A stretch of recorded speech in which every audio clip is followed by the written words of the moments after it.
श्रीमंत व्यापारी. एका मोठ्या शहरात एक श्रीमंत व्यक्ती राहत होता. त्याच्याकडे भरपूर पैसा होता आणि नुकतेच त्याने शहरात एक मोठे घर घेतले होते. त्याच्याकडे धनसंपत्ती तर भरपूर होती, परंतु शरीराने तो अतिशय दुबळा व अस्वस्थ होता. तो दिवस-रात्र मेहनत करून पैसे कमावीत असे, परंतु आपल्या शरीराकडे लक्ष द्यायला त्याच्याकडे वेळ नव्हता. हळूहळू तो खूप श्रीमंत झाला, परंतु त्याला आहेत रोगांनी विळखा घातला. तो व्यक्ती स्वार्थी नव्हता, परंतु त्याच्याकडे आपला पैसा खर्च करण्यासाठी वेळ नव्हता. त्याला जणू पैसे कमवण्याची सवयच लागली होती. त्याला डॉक्टराकडे जाण्याची वेळच मिळत नसे. शरीराकडे लक्ष न दिल्याने हळूहळू त्याचे शरीर कमजोर व्हायला लागले. एक दिवस कामावरून थकून तो घरी आला.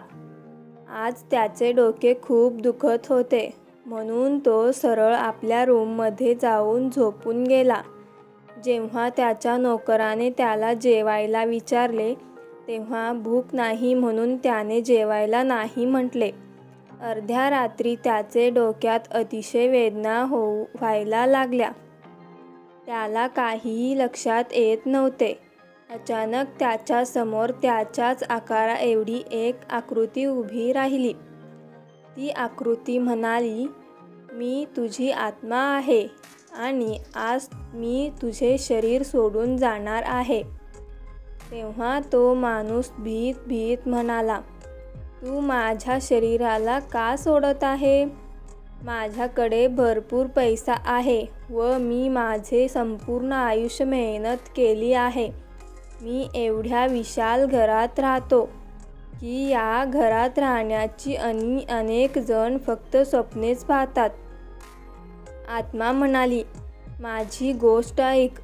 तुझे हे मोठे घर माझ्या काहीही कामाचे नाही.